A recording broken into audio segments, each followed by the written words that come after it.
नमस्कार जोहार, मैं पायल त्रिवेदी और आप देख रहे हैं न्यूज झारखंड। समय हो चला है झारखंड की तमाम बड़ी खबरों को जानने का और उनसे अपडेट होने का। तो चलिए जानते हैं झारखंड की तमाम बड़ी खबरों को फटाफट अंदाज में।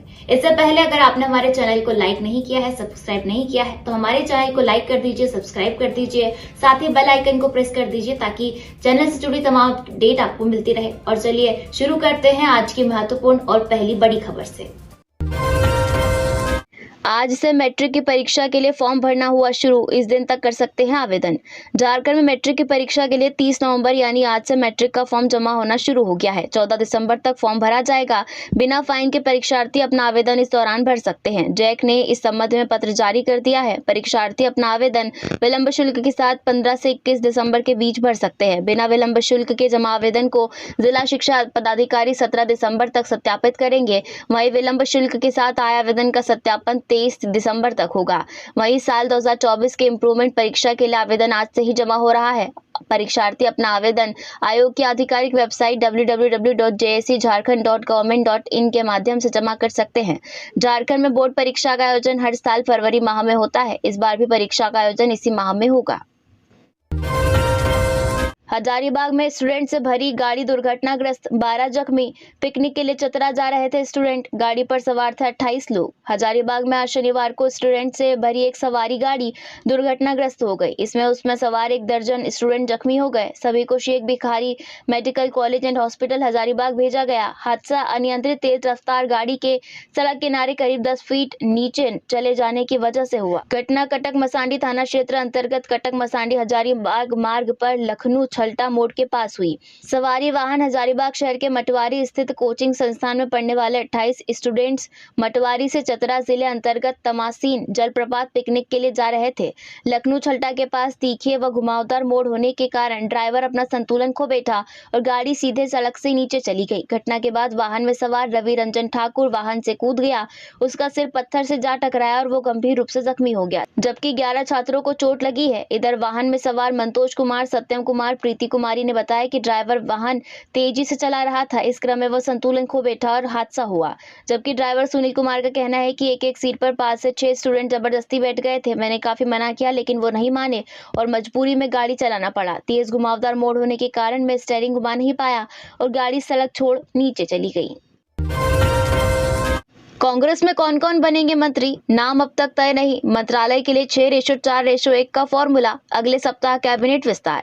झारखंड में नई सरकार के सीएम हेमंत सोरेन शपथ ले चुके हैं। उन्होंने अपनी पहली कैबिनेट में ही 9 से 12 दिसंबर तक विधानसभा का विशेष सत्र बुलाने का फैसला लिया है, पर मंत्रिमंडल विस्तार को लेकर पेंच अभी भी फंस रहा है। कैबिनेट विस्तार कब होगा, अभी से लेकर कोई भी नेता कुछ भी कहना नहीं चाह रहे हैं। आलम यह है कि कौन कौन मंत्री होगा, इस पर भी कोई पार्टी पत्ते नहीं खोल रही है। जेएमएम की ओर से कौन मंत्री बनेगा, इसे लेकर कुछ नाम तो लगभग फाइनल माने जा रहे हैं, पर कांग्रेस ने अब तक अपने मंत्रियों के नाम तय नहीं करे हैं।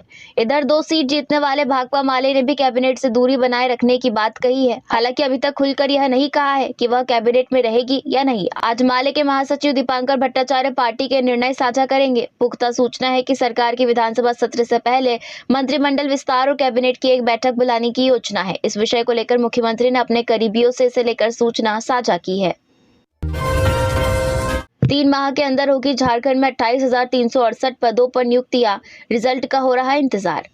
मुख्यमंत्री हेमंत सोरेन ने कैबिनेट की पहली बैठक में ही नियुक्ति परीक्षाओं का कैलेंडर जारी करने का निर्देश दिया है। इसके बाद जेपीएससी, जेएसएससी उन नियुक्ति प्रक्रियाओं को आगे बढ़ाएगी जो पूर्व से लंबित है। ऐसी नियुक्तियों के पूरा होने से राज्य के 50,000 युवाओं को रोजगार मिलने की उम्मीद है। हालांकि इन परीक्षाओं में सबसे प्रमुख सहायक आचार्यों के 26,001 पद, जेएसएससी सीजीएल के 2025 पद, सिविल सेवा परीक्षा 342 पद, झारखंड पुलिस में आरक्षी के 4,919 पद पर बहाली महत्वपूर्ण है। अगले 3 माह में सहायक आचार्य, सीजीएल और सिविल परीक्षा का रिजल्ट जारी हो सकता है। इनकी परीक्षा हो चुकी है और अभ्यर्थियों को रिजल्ट प्रकाशित होने का इंतजार है। आज से तूफान फेंगल का असर दिखना शुरू। झारखंड में छाए रहे बादल, न्यूनतम तापमान में होगा इजाफा। 3 दिसंबर से बढ़ेगी ठंड। बंगाल की खाड़ी के दक्षिण पश्चिम क्षेत्र में बना चक्रवाती तूफान फेंगल तमिलनाडु पुडुचेरी की ओर तेजी से बढ़ रहा है। आज शाम में यह चक्रवाती तूफान 80 से 90 किलोमीटर प्रति घंटे की रफ्तार से तमिलनाडु तट को पार कर सकता है। इसका असर झारखंड पर भी दिखेगा।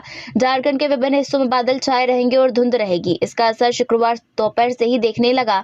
बादल छाने लगे। इसके साथ ही तापमान में भी बढ़ोतरी दर्ज की गई। मौसम विज्ञान केंद्र रांची के वैज्ञानिक अभिषेक आनंद ने बताया कि चक्रवाती तूफान फेंगल की वजह से झारखंड के विभिन्न हिस्सों में मौसम में बदलाव दिखेगा। मौसम विभाग की माने तो फेंगल की वजह से झारखंड की राजधानी रांची, जमशेदपुर, चाईबासा, बोकारो समेत अन्य जिलों में आसमान में बादल छाए रहे। हालांकि बारिश की संभावना अभी न के बराबर लग रही है, फिर भी लोगों से सावधान रहने की अपील की गई है। इस दौरान सुबह और शाम में वाहनों पर सफर करने वालों को कोहरा परेशान कर सकता है। मौसम विभाग के अनुसार रांची सहित झारखंड में अगले 3 दिसंबर तक तापमान में बढ़ोतरी होने की संभावना है। रांची का अधिकतम तापमान 26 डिग्री और न्यूनतम तापमान 14 डिग्री सेल्सियस रह सकता है। इस दौरान बादल छाए रहने की संभावना है, साथ ही ठिठुरन से राहत मिलेगी। बेटी उसे अपना हीरो मानती थी, 50 टुकड़े कर दिए। पिता बोले बेटे की मौत के बाद सहारा थी, उसको फांसी मिले। झारखंड के खूंटी में बॉयफ्रेंड ने गर्लफ्रेंड को 50 से अधिक टुकड़ों में काटकर फेंक दिया। इसके बाद पुलिस शव के हिस्सों की तलाश में जुटी है। इसके लिए स्नीफर डॉग की मदद ली जा रही है। पुलिस को अब तक बॉडी का पूरा पार्ट नहीं मिला है। फिलहाल लड़की का सिर, 2 हाथ की हड्डी और बाल मिले हैं।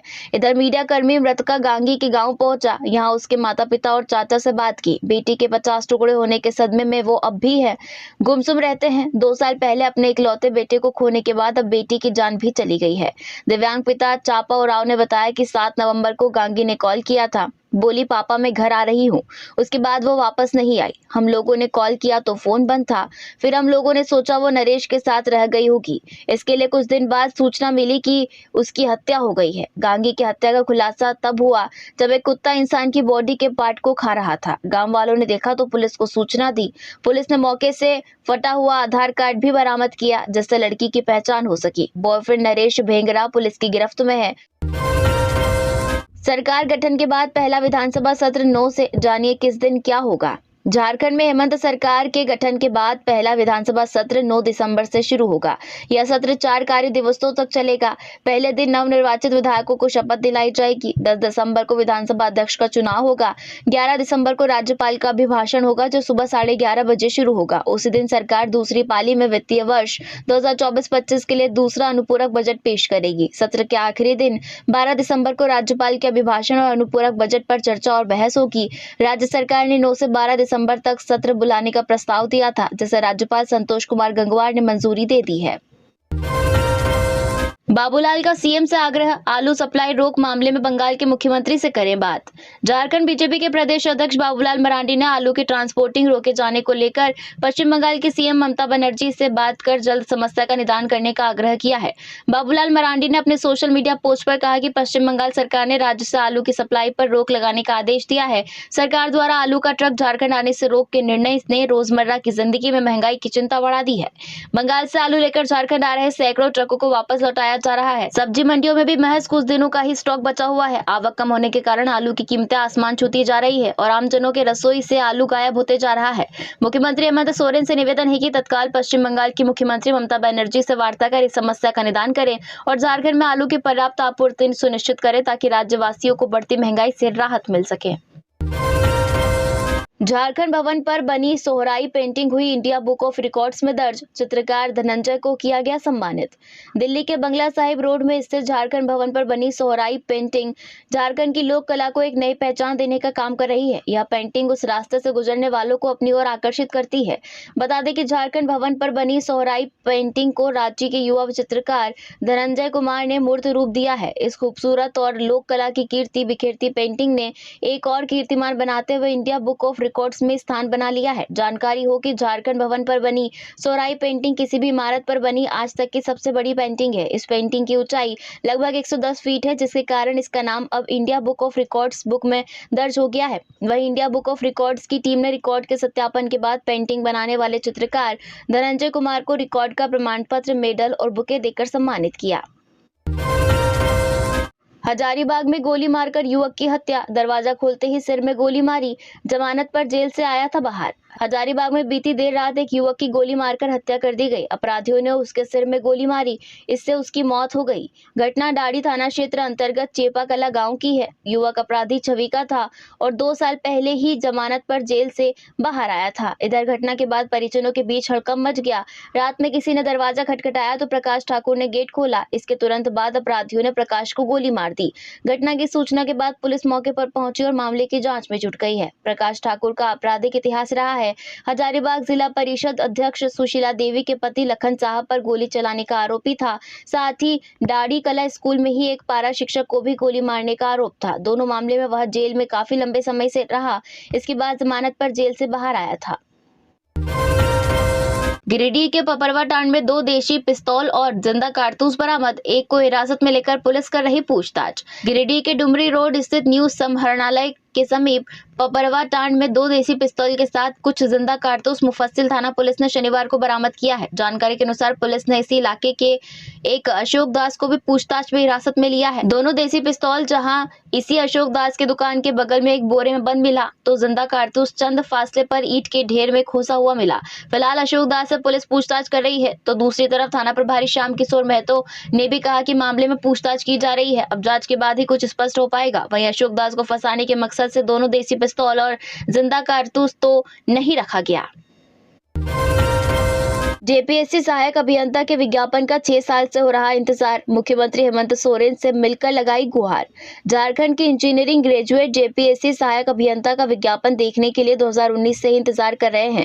ज्ञात हो कि सहायक अभियंता की अंतिम भर्ती 2019 में आई थी। 6 वर्ष बीत गए पर अभी तक असिस्टेंट इंजीनियर की भर्ती नहीं आई है, जबकि तत्कालीन मंत्री बादल पत्रलेख द्वारा 22 सितंबर 2021 को विधानसभा में विज्ञापन जारी करने की घोषणा की गई थी। पिछले कार्यकाल में झारखंड के इंजीनियरिंग ग्रेजुएट कभी विधायक, मंत्री तो कभी कार्मिक कार्यालय का चक्कर लगाते रहे ताकि कम से कम जेपीएससी सहायक अभियंता का विज्ञापन देखने को मिल जाए, लेकिन इंतजार के सिवाय कुछ नहीं मिला। राज्य के सारे इंजीनियरिंग ग्रेजुएट को ऐसा लगने लगा है कि जैसे उन्हें छला जा रहा है, उन्हें अनदेखा किया जा रहा है। इन सब चीजों से परेशान होकर सारे अभ्यर्थी एक साथ आकर मुख्यमंत्री आवास में मुख्यमंत्री हेमंत सोरेन से मिले ताकि उनकी बात को संज्ञान में लिया जाए और संबंधित विभाग सहायक अभियंता भर्ती का विज्ञापन दे दे।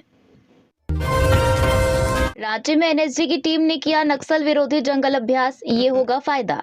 झारखंड की राजधानी रांची में राष्ट्रीय सुरक्षा गार्ड की टीम ने नक्सल विरोधी जंगल अभ्यास थंडरबोल्ट का आयोजन किया।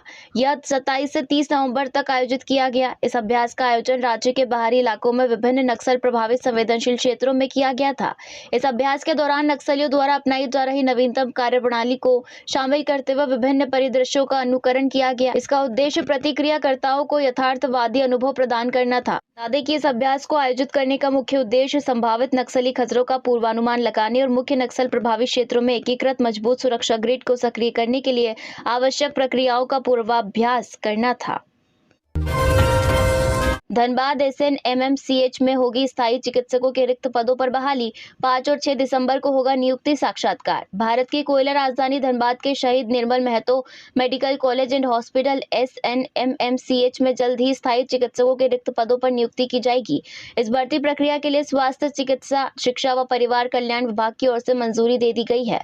बता दें कि मेडिकल कॉलेज के विभिन्न विभागों के अंतर्गत प्राध्यापक, सह प्राध्यापक व सहायक प्राध्यापक के पद पर स्थायी रूप से चिकित्सकों की नियुक्ति के लिए स्वास्थ्य मुख्यालय द्वारा बहाली निकाली गई है। इसे लेकर राज्य स्थित स्वास्थ्य मुख्यालय में 5 और 6 दिसंबर को चिकित्सकों का साक्षात्कार होगा। बता दें कि इस दौरान एसएनएमएमसीएच के anatomy, physiology, biochemistry, pathology, microbiology, pharmacology, PSM, औषधि, शिशु रोग सर्जरी, अस्थि, स्त्री व प्रसव, निश्चेतना, दंत, मनोरोग व फिजिकल मेडिसिन एंड रिहेबिलिटेशन विभाग में चिकित्सकों की बहाली होगी। जानकारी हो कि स्वास्थ्य मुख्यालय की ओर से राज्य में एसएनएमएमसीएच सहित 5 मेडिकल कॉलेज के विभिन्न विभागों में रिक्त पड़े कुल 167 पदों को भरने के लिए चिकित्सकों की बहाली होगी। वहीं नियुक्ति प्रक्रिया पूरी होने के बाद चिकित्सकों को जरूरत के अनुसार सभी मेडिकल कॉलेज में पदस्थापित किया जाएगा। रांची डीसी मंजुनाथ भजंत्री ने ली सुप्रीम कोर्ट की शरण, दाखिल की स्पेशल लीव पिटीशन। जानिए क्या है मामला। झारखंड की राजधानी रांची के वर्तमान उपायुक्त और आईएएस अधिकारी मंजुनाथ भजंत्री ने हाईकोर्ट के आदेश के खिलाफ सुप्रीम कोर्ट की शरण ली है। इसे लेकर उन्होंने सर्वोच्च न्यायालय में स्पेशल लीव पिटीशन दाखिल की है। रांची डीसी ने अपनी याचिका में हाईकोर्ट के आदेश को चुनौती दी है, जिसमें हाईकोर्ट द्वारा उन्हें चुनावी कार्य से दूर रखे जाने का आदेश है। उपायुक्त ने सर्वोच्च न्यायालय से उस आदेश को रद्द करने की मांग की है। बता दें कि फिलहाल मंजुनाथ भजंत्री की याचिका सुप्रीम कोर्ट में सुनवाई के लिए सूचीबद्ध नहीं हुई है। खुद की फोटो लगाकर प्रचार करने वाले डॉक्टरों पर सख्ती की तैयारी। बड़ी होर्डिंग में अपनी फोटो लगाकर प्रचार करने वाले डॉक्टरों के खिलाफ अब कार्रवाई होगी। यही नहीं, अपने बोर्ड और प्रिस्क्रिप्शन कर अनाप शनाप डिग्रियों का उल्लेख करने वाले चिकित्सकों को भी चिन्हित कर कार्रवाई की जाएगी। झारखंड राज्य चिकित्सा परिषद ऐसे चिकित्सकों के खिलाफ कार्रवाई की तैयारी में है। झारखंड राज्य चिकित्सा परिषद के निबंधक सह सचिव डॉक्टर बिमलेश सिंह ने कहा कि इसको लेकर राष्ट्रीय आयुर्विज्ञान आयोग ने दिशा निर्देश जारी किया है। एनएमसी के प्रावधान के अनुसार डॉक्टरों के बोर्ड या होर्डिंग पर डॉक्टरों की फोटो लगाना और अपने पुर्जा या बोर्ड पर अनाप शनाप डिग्रियों का उल्लेख करना प्रतिबंधित है। डॉक्टर अपने बोर्ड या अपने पुर्जा पर उसी डिग्री का उल्लेख कर सकते हैं जो डिग्री एनएमसी से रिकॉग्नाइज किया गया है। डॉक्टर सिंह ने स्पष्ट किया है कि कोई भी अस्पताल अपने डॉक्टरों की फोटो अपने बोर्ड पर नहीं लगा सकते हैं। उन्होंने कहा कि एनएमसी ने स्पष्ट प्रावधान किया है कि ऐसा करने वाले चिकित्सक का निबंधन 1 साल की अवधि के लिए रद्द किया जा सकता है। रांची और चेन्नई के बीच अब शुरू होगी बोइंग की सेवा। चेन्नई से रांची के बीच अब बोइंग की विमान सेवा शुरू होगी। अभी एयरबेस सेवा है। इंडिगो अधिकारी के अनुसार इस सेक्टर में यात्री बढ़ने के कारण एयरबेस की जगह बोइंग का विमान उड़ान भरेगा। बोइंग विमान सेवा में 222 यात्रियों की सीटें उपलब्ध होगी, जबकि अभी उड़ान भरने वाले एयरबेस A320 में 180 यात्रियों के लिए सीटें उपलब्ध है। यह विमान प्रतिदिन इस सेक्टर पर उड़ान भरती है। रांची से बेंगलुरु के बीच इंडिगो की एक और सेवा शुरू होगी। यह सेवा 10 दिसंबर के बाद आरंभ होगी। मौजूदा समय में इंडिगो की रांची से बेंगलुरु के लिए एक ही सेवा उपलब्ध है, जबकि एयर इंडिया एक्सप्रेस की 3 सेवाएं चल रही है। कोडरमा में बने टोल प्लाजा का विरोध। नवनिर्वाचित विधायक ने कहा, मांग पूरी की जाए नहीं तो आंदोलन उग्र होगा। जिले के चंदवारा प्रखंड के मदनगुंडी में रांची पटना NH20 के पास टोल प्लाजा बनकर तैयार हो चुका है। हालांकि अभी इसकी शुरुआत नहीं हुई है, लेकिन शुरुआत होने से पहले ही टोल प्लाजा के खिलाफ विरोध के स्वर तेज हो गए हैं। बरही के नवनिर्वाचित भाजपा विधायक मनोज कुमार यादव ने अपने समर्थकों के साथ टोल प्लाजा के पास बैठक की और स्थानीय लोगों को रोजगार के साथ टोल में छूट देने की मांग रखी। विधायक मनोज यादव ने सीधे तौर पर टोल एजेंसी को अल्टीमेटम दिया है। उन्होंने कहा कि अगर टोल प्लाजा में स्थानीय लोगों को रोजगार नहीं मिलेगा, कोडरमा और हजारीबाग के स्थानीय लोगों को निजी वाहनों में छूट नहीं दी जाएगी, तो यह आंदोलन तेज होगा। उन्होंने कहा कि झारखंड सरकार भी स्थानीय लोगों को रोजगार देने की बात कहती है। ऐसे में अगर उनके क्षेत्र के लोगों के साथ वादा खिलाफी हुई तो उग्र आंदोलन किया जाएगा। सदर अस्पताल में गर्भवती महिलाओं के लिए 40 बेड बढ़ाने की तैयारी। सदर अस्पताल में लगातार मरीजों के बेहतर इलाज के लिए सुविधाओं में बढ़ोतरी की जा रही है। सदर अस्पताल में गर्भवती महिलाओं को इलाज में परेशानी न हो, इसके लिए अब 40 अतिरिक्त बेड बढ़ाने की तैयारी है। सिविल सर्जन ने बताया कि बड़ी संख्या में महिलाएं सदर में प्रसव के लिए पहुंचती है। इसके अलावा अन्य स्त्री एवं प्रसूति रोग की समस्याओं के साथ इलाज के लिए आती है। कई बार बेड नहीं मिल पाता। इस समस्या को देखते हुए 40 बेड बढ़ाए जाने हैं, ताकि किसी बेड की कमी के कारण इलाज से वंचित नहीं रहना पड़े। 40 बेड बढ़ाने के साथ एक अतिरिक्त यूनिट भी तैयार हो जाएगा। बेड के साथ महिलाओं को बेहतर इलाज के लिए ट्रेंड स्टाफ की संख्या भी बढ़ाई जानी है। इस दिशा में काम किया जा रहा है। जल्द ही इस व्यवस्था को शुरू कर दिया जाएगा। स्टोन माइंस में फायरिंग। सुजीत सिन्हा गिरोह से जुड़े 5 गुर्गे गिरफ्तार। एटीएस करेगी पूछताछ। जिले के चैनपुर थाना क्षेत्र के चांदो में एक स्टोन माइंस में अपराधियों ने फायरिंग कर दी। फायरिंग कर भाग रहे अपराधियों को पुलिस ने पकड़ लिया है। पकड़े गए 5 अपराधियों के पास से पुलिस ने 4 हथियार बरामद किए हैं। गिरफ्तार अपराधियों ने कुछ दिनों पहले रांची और ओरमांझी में भी फायरिंग की थी। यह घटना शनिवार के अहले सुबह की है। घटना के बाद पुलिस इलाके में सर्च अभियान चला रही है। चांदो में स्टोन माइंस का संचालन होता है। बाइक सवार अपराधी इलाके में पहुंचे थे। माइंस को टारगेट कर 7 राउंड फायरिंग की और भागने लगे। घटनास्थल से कुछ ही दूर पर चांदो पिकेट है। पिकेट में तैनात अधिकारी और जवानों ने अपराधियों का पीछा किया और सभी को गिरफ्तार कर लिया। पलामू एसपी रिश्मा रमेशन ने बताया कि 5 अपराधी पकड़े गए हैं। अपराधियों के पास से 4 हथियार भी बरामद किए गए हैं। मामले में छानबीन की जा रही है। गिरफ्तार अपराधियों से एटीएस की टीम भी पूछताछ करेगी। वहीं राज्य के फायरिंग मामले में एटीएस की टीम भी जांच कर रही है। गिरफ्तार अपराधियों का संबंध सुजीत सिन्हा गिरोह से है। एसपी ने बताया कि पुलिस की टीम अपराधियों से पूछताछ कर रही है। साथ ही कई इलाकों में सर्च अभियान चलाया जा रहा है।